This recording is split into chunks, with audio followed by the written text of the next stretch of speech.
I always thought I understood the elements needed to tell a story. I became passionate about watching films, documentaries. Nothing for me told a story so powerfully as a film. So I decided to become a filmmaker. I thought I knew the formula on how a story should be told. Then along came this documentary. An organisation called Berry Street, who looks after children affected by trauma, abuse and neglect in Victoria, were having a debutante ball for their young people down in Morwell. I didn't even know where Morwell was, but I'd been told the Deb Ball is a big deal. The crew and I would drive 130 kilometres from Collingwood to Morwell every week for 8 weeks. We would do some interviews, capture some footage with these kids while they learned to dance, and then film the happy ending. The formula.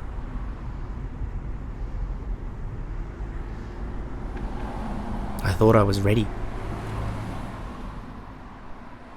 I was wrong.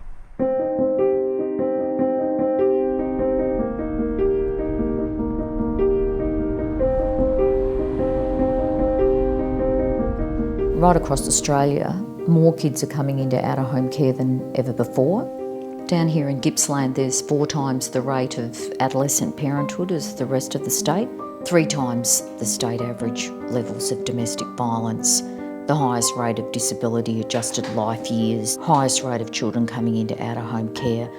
It happens at a time when we're losing more foster carers from the system than ever before, coupled with issues in our region of relative disadvantage anyway.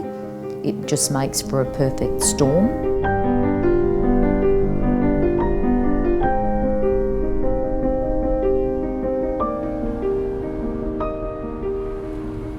When I first saw Morwell, I was surprised to find that it looked like any other country town. How could this be the home of so much disadvantage? Everything seemed so normal. The only unique feature that the town possessed was the presence of all the different power plants, which, as I learnt, was why Morwell was the way it was.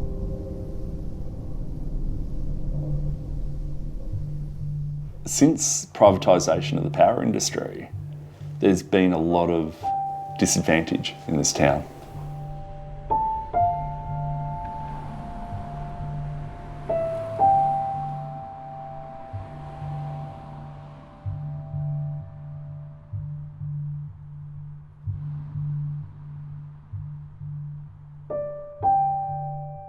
Morwell was actually a thriving little town. A young person who was at school and wanted to get out of school was assured an apprenticeship. They were assured a job. That was the bottom line. As a kid, I didn't know anyone that was unemployed. And I wasn't from an affluent family by any means. I grew up here, and you know, when I grew up here, back in the day, everyone's dad had a job. People stayed, but their jobs went. At the end of the day, those opportunities don't exist. We've got a region that went through an entire privatisation of the power industry down here that had some effects that we're still feeling now. The industry has never recovered and it never will.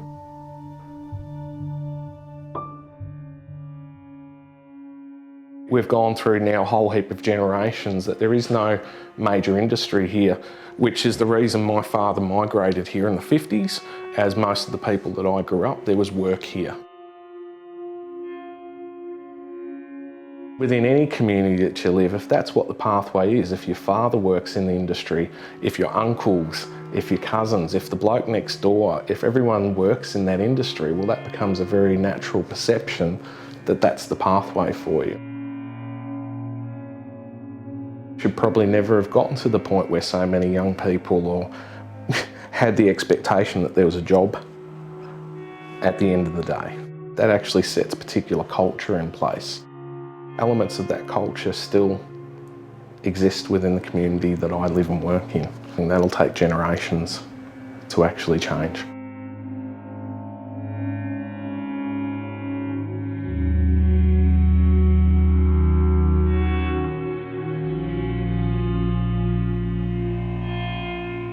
The decades of almost guaranteed work for the locals of the region meant that many didn't have to worry about finding a job or pursuing tertiary education.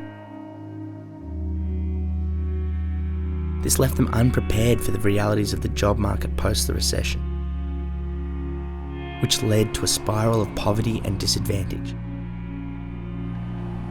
And with it, a marked increase in children being affected by neglect, trauma, poverty and abuse. And standing on the front line are Trish, Ant, Kylie and Sean, the Berry Street workers. What we've got here tonight is, I think we told you about, there was a production company who were looking at, we're hoping to make a documentary about tonight. The three of us are going to be here every week. So we're just going to be here to film your journey and to see how you've taken the whole thing and the experience and the Deb Ball that's to come. There's kids that you're just a sucker for. Whatever it is, there's a soft spot that they hit. And Anastasia is definitely one of those kids. She is funny, she's quirky, and mind like a planet. Like just very intelligent, articulate young woman. I never did the Deb in high school, so when I got asked to do it here, I was like, yep. Being a dorky odd teenager, I think I connect with another dorky odd teenager. I first met Jessie through my wife Kylie. Kylie runs the mentoring program here. I think one of Jesse's best qualities is his heart. He's got a huge heart and he's really willing to give of himself. He's a really warm, likeable kid. I've been with Berry Street for a pretty long time. I've also came from Resi Home Care. I'm Zoe. I was in foster care. What you see is what you get with Zoe, and I really love that. She's open, she's honest, but she's also driven. She's just really, she's an amazing young lady. From my perspective, I think she's a real shining star. Mark had 50 placements. He was a naughty boy, but no one would have ever believed he would come out at the other side like he has. No one. I don't think he can believe it. He didn't have it together back then, but that's so not who he is now, and it's quite funny to see him as an adult. I was in care as a child. I was also in the mentoring program with Berry Street as a mentee and moved up to a mentor. My awesome little mentee here. And with Rebecca, I just think, gosh, if only this girl had an opportunity for the whole world to see. When you feel like hope is gone, look inside you and be strong. I'm going to be singing at the Deb. I'm actually really excited about that. You look that much, oh baby, you can go and love yourself. Love me again.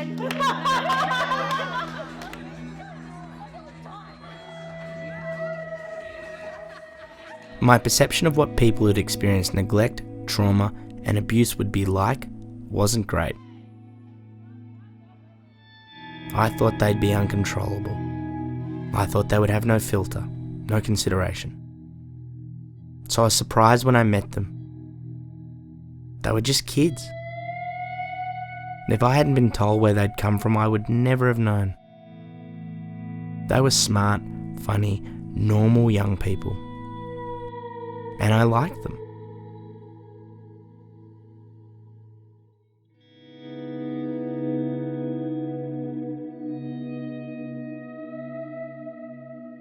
You can't just say, here's Mark's life, put it into a book and say, this is what we can use as a teaching resource to show everyone this is the case of a young person in care. You can't do that. Everyone's situation whilst they are growing up is different. Every young person that comes in through the front door at Berry Street just has a different story. You can't just use the same yardstick on each one.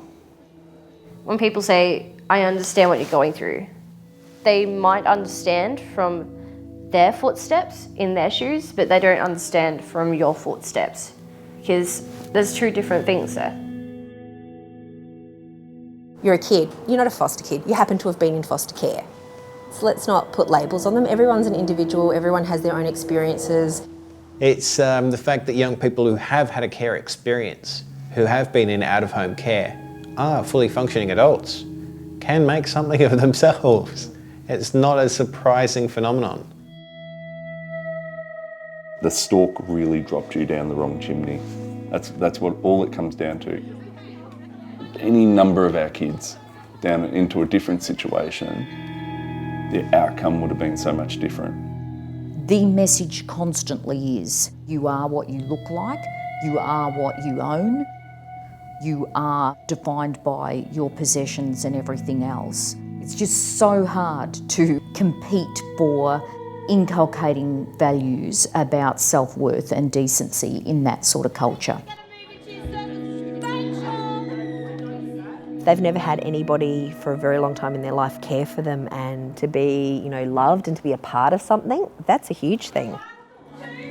So they don't have anyone celebrating their successes. They just have a lot of people pointing out their deficits. Between the age of 7 and 14, I went to over 15 different schools, over 40 different foster homes. I started foster care when I was about 11 and a half. It was hard for about 3 years. I didn't know how to deal with it. Felt like I was useless, like no one loved me anymore. You lose your sense of identity. That's who I was when I was there. I'm not there anymore. Who am I? How am I going to be in this new place? Things have happened, often very early in their life, that learning to trust people is just going to be a lifetime's task, if at all.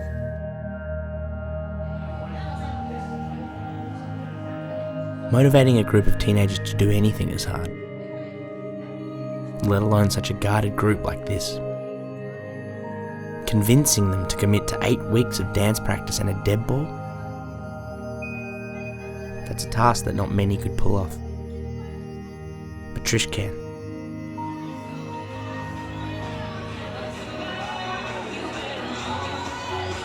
Stop. I saw a couple of boys left there tonight in that dance, left standing on the dance floor. What sort of manners is that? It's not okay, guys. If you are currently partnered up with someone, you are with them. We are not running High School High, the musical. Some of you know each other, some of you are going out together, some of you were, now you're not. I don't care. Have some respect for Berry Street, for Maria who's doing the dancing, but most of all for yourselves. Whoever that boy or girl you're with, they've got feelings too. And to be left on the dance floor while you've decided to have a hissy fit because you don't want to be in the same group of them, if you are not happy with that, we'll call it quits tonight.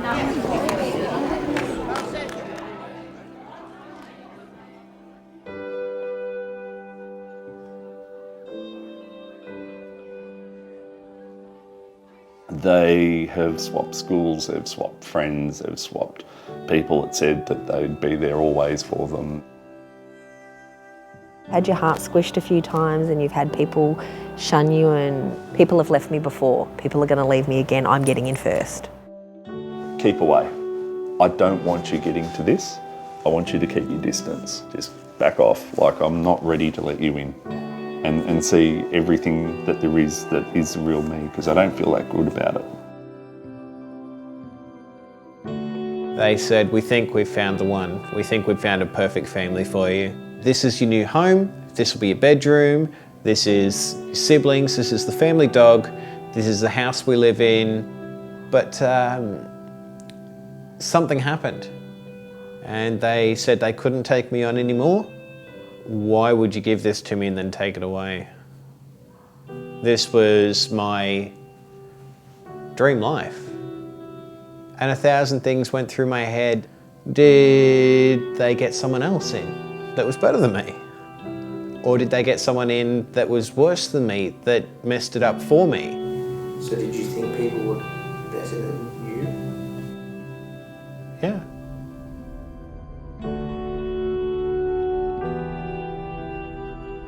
Abandonment is an all too common occurrence for kids in care. To wake up one day alone with nobody, to feel like an unwanted mistake. Mark has felt that pain, as many others have, as does Beck. She just deals with it in a completely different manner. I've been wanting to do it since I saw my brother's Deb when I was younger. But when I dropped out of school 2 years ago when I fell pregnant with my son, didn't think I'd ever be able to do it.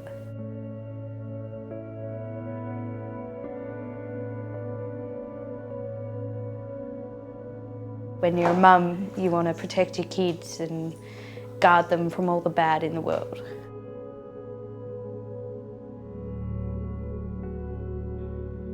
People are often very critical of young people who rush into early parenthood and having children without maybe understanding the context.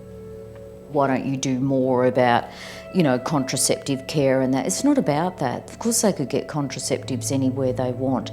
It's the recreation of something that you may not have had, of love, of recreating a family that you mightn't have had, or a family that was taken off you. I can be a mummy, I can just feed it, I can do everything for it, it relies on me. I'm proud of my child because they're making me feel like this every day. Beck loves her child, but the reality is now that she's turned 18, she's an adult, and government-funded care is over, leaving her a single mum at home all day with a baby. It's not done well, that leaving care, going from the position of being in care to the position of I'm going it alone and being independent. It's a hard time. It's terribly hard to find yourself home alone all the time with a baby who won't stop crying. All those things you've heard about yourself over the years about being inadequate and not up to it and not okay, every cry is reinforcing that negative feedback to yourself. Suddenly they're out on their own, and all that issues that go with that loneliness, having to budget, having to motivate, having to educate. Suddenly you're 18, 18-year-old me would have collapsed.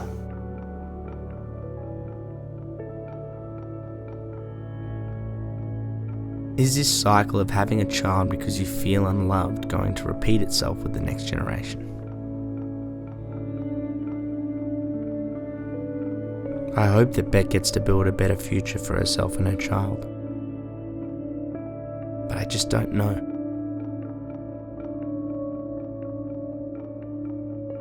With all of our families, you can always trace it back to an event that happened that caused grief and loss. It starts off a journey that just doesn't go anywhere nice. The outcomes go for decades and years and lifetimes. And it's just a cycle that they keep living in. It's so hard because I don't know if that's their way of their pain of healing because of so much what they've been through. More often than not, when a child actually doesn't remember certain experiences, one of the main causes is trauma. And that frightens me, because a lot of my childhood's not there.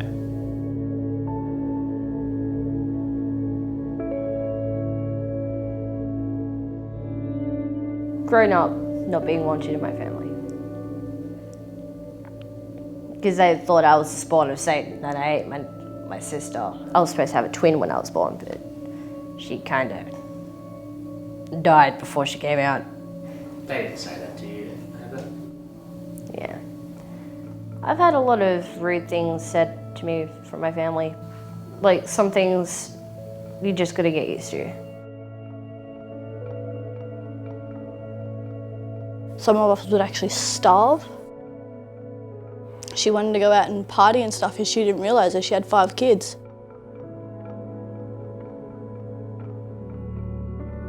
We used to be locked in our rooms. All I remember is sitting on my bunk bed and all of a sudden my sister's bunk on top of me fell and I was stuck underneath my sister's bunk for nearly 13 hours because no one came to check on us even though we were screaming.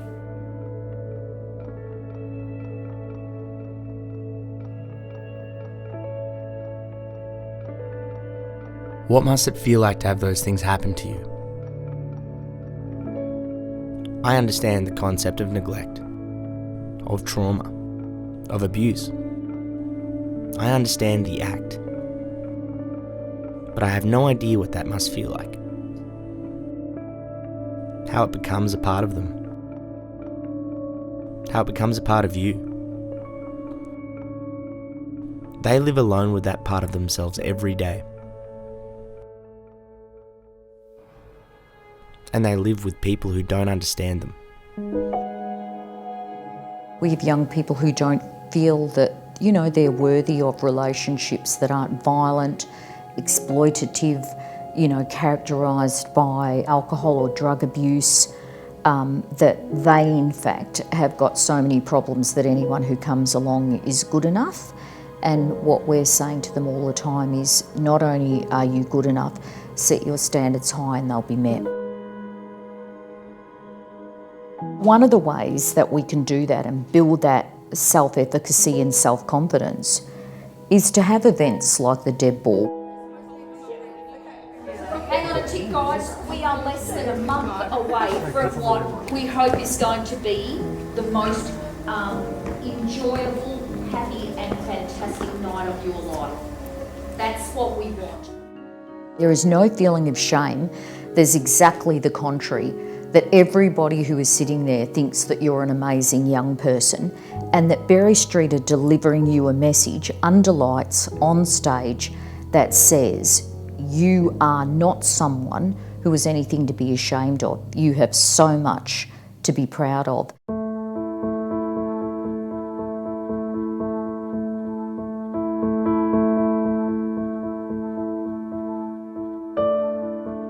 The Berry Street Deb Ball acts like a gravitational force. It pulls together these young people, the community and the region. People from all over Morwell, businesses, individuals, locals, pitch in to make this night one that young people will never forget. There's a really strong sense of community that's developed through a process such as this, and it's definitely established with the group of young people that do it every year. And something that you can click with someone on. They know what you went through and you know what they've been through. People know the work that we do and they want to be part of it and they want to help. And just look at the Deb dresses. All of those have been donated by people that know that we do this. Oh, this is our Deb room. Every single last dress we've got, everything in here was donated. We didn't have a cent for the Deb. And a lot of these dresses have been taken because the girls have already chosen them, but every single dress in here was given to us.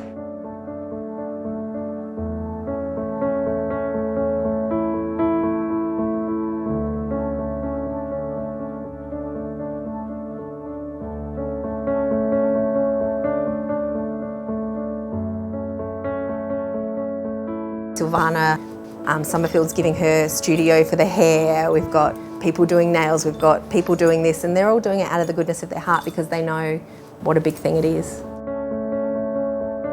It's a real caring community. It's a community of heart and resilience. I am playing at the Deb Ball with my band. We're just a local, top 40 covers band, playing weddings and parties, all that sort of stuff. It's nice to be part of people's special moments, but I suppose this one's probably a bit more personal for me because I know most of the young people that actually are going through the Deb.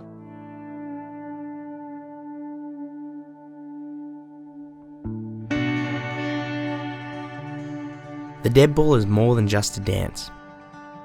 It's a platform for these young people to learn to trust again, to develop self-esteem, for them to feel that someone else cares about them. It's what Berry Street is all about, caring for kids when they're at their most vulnerable and helping them grow into successful adults.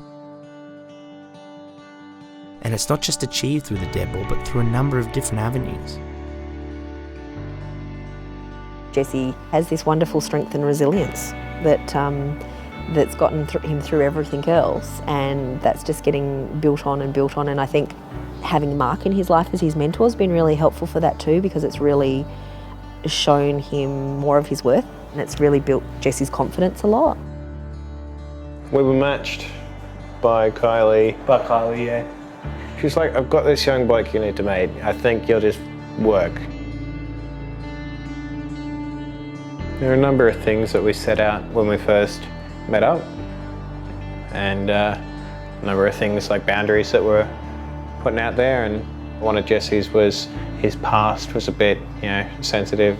Yeah, everyone's got a different story. If they want to speak it to, then they can, but if they don't, then they can just say no, I don't want to talk about it. You don't have to. You have to let him be who he is. It's their story to tell when they're ready to tell it, and if they're not ready to tell it and they don't want to share, that's okay too. It's about them. It can be about just having that person to go and eat dinner with or go and see a movie, just hang out, relax. Have an area separate of all your troubles and issues and build upon that, get to the point where you can disclose what's happening and see that they really care. I think we've found ourselves and we just went with the flow and got to know each other, and we just went from there. Every young person, should have someone like that in their lives. It's a really positive thing, having someone that will listen. I think it's as simple as that. It doesn't matter what you've got to say sometimes, as long as someone will listen. I love the fact that Mark is just like, nah, I had all these placements and I was in care, and you know what? That wasn't my fault. I was a kid, and I'm not going to pretend it's not who I was, not my history. I'm going to use it to tell people about how things really are and absolutely help anybody else who is in my situation. I'm going to be so buff in this. I look so buff. Oh yeah. I'm excited. So how you feeling about the Deb, mate? Actually, I'm feeling alright. You feeling good? Feeling good. Alright, I'll lean on you. I'll lean on you.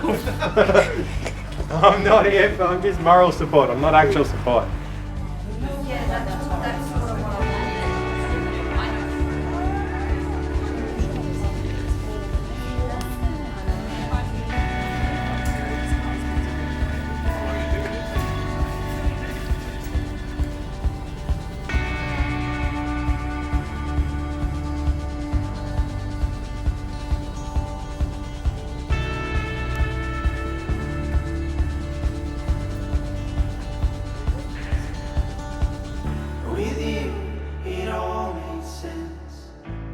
And I think it's an emotional time for people too, Zoe was saying to me in there before when she put her dress on, she goes, oh, now I feel like crying.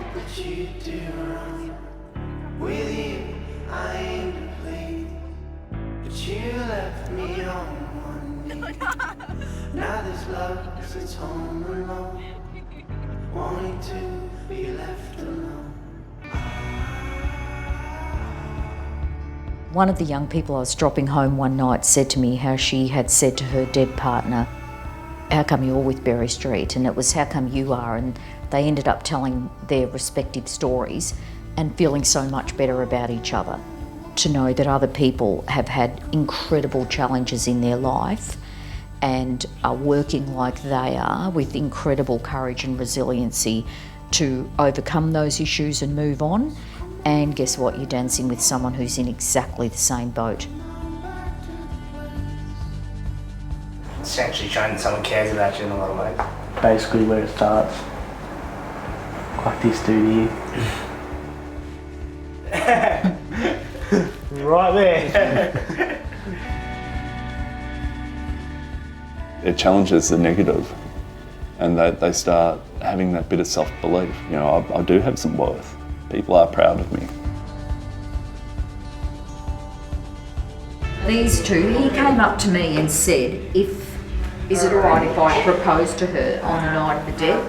And I said to him, there's 350 people there, are you sure she's going to say yes? And he said, pretty sure. And I'm like, pretty sure? It's up to you, but, you know. And so he came up on stage and asked her to marry him, and she agreed, and they did. So it's beautiful. The whole town is behind this event, and it's all for these young people. After a lifetime of believing they are unworthy, the spotlight is now on them. There's that element of, am I going to be able to do this? Can I do this? You'll be able to do this because I've seen you do all the practices. I know you can do it. You go, you know what, it's actually all right to make a mistake. It's not that big a deal. Life still goes on, and it doesn't have to be the end of everything. If you do stuff up your dance or you trip over your dress or whatever, that means that you stuffed up that step or you tripped over your dress. It doesn't mean you're a bad person. It doesn't mean you're an idiot. It doesn't mean that you walk off the dance floor in complete embarrassment or shame. You get back up like you've done all your life, dust yourself off and keep going.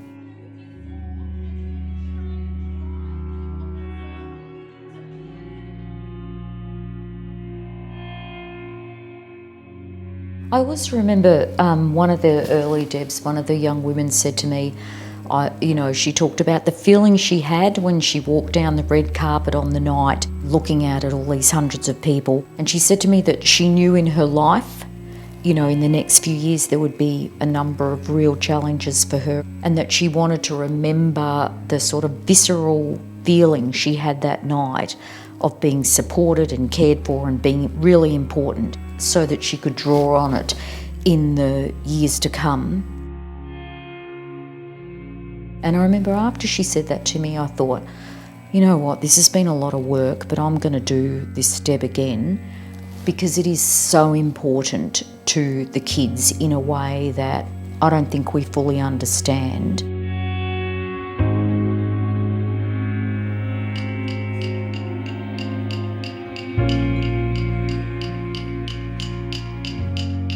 Thanks everybody for coming along tonight to support Berry Street's Gippsland 2016 Debutante Ball.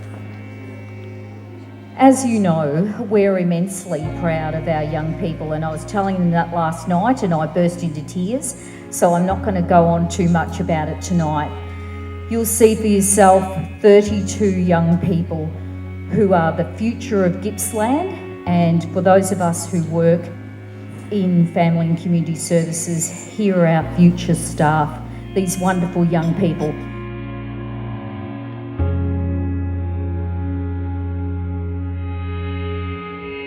So for all the families who are here tonight, carers, community members who've come along to support us, thank you so much.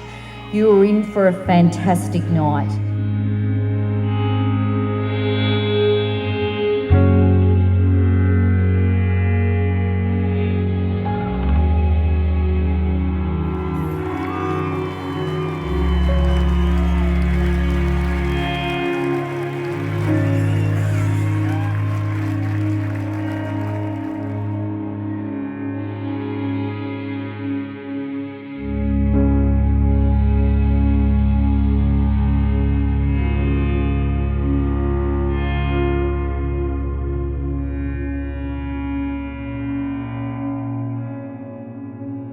Trish is one of the most selfless people I have ever met. A lawyer by profession, she could have been successful in whatever life she chose. But she chose to dedicate her life to these children. Sean demonstrates the real meaning of kindness and empathy. Kylie protects and nurtures these children like they were her own. Ant is so unashamedly himself, so real, so honest. And that's all he wants for these kids to be. Jessie shows how it's possible to come out the other side of a life of trauma with dignity and vulnerability. Zoe is the epitome of bravery and strength. She has left her past behind and moves on to a brighter future. For someone who has suffered so much, Mark still finds goodness in himself to give to others. Beck is so smart and so talented, and with some kindness from the world, could be anything. An eccentric Annie, ahead of her time. Unfortunately, Annie didn't make it to the Deb. Her circumstances meant that taking part in the Deb Ball was too great a risk. She's an example that these kids still need our help. A part of me was hoping that I would be able to do it, but was not mentally stable enough at all. And doing the Deb was going to be a lot of stress. Some things you have to miss out on. I'm not saying that everyone's a success story, because it really isn't. And there's a lot of sadness in the background there. No matter what happens, we keep doing what we do. You've got to build hope for them, and if you haven't got it yourself, you're not going to be able to do it. Just pushing yourself every day, you know, just telling yourself just not to give up.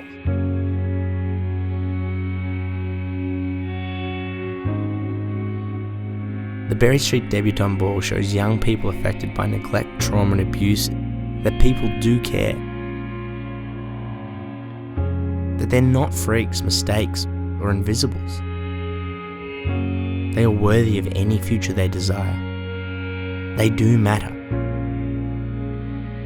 And not only do they deserve to know that, we need to know that.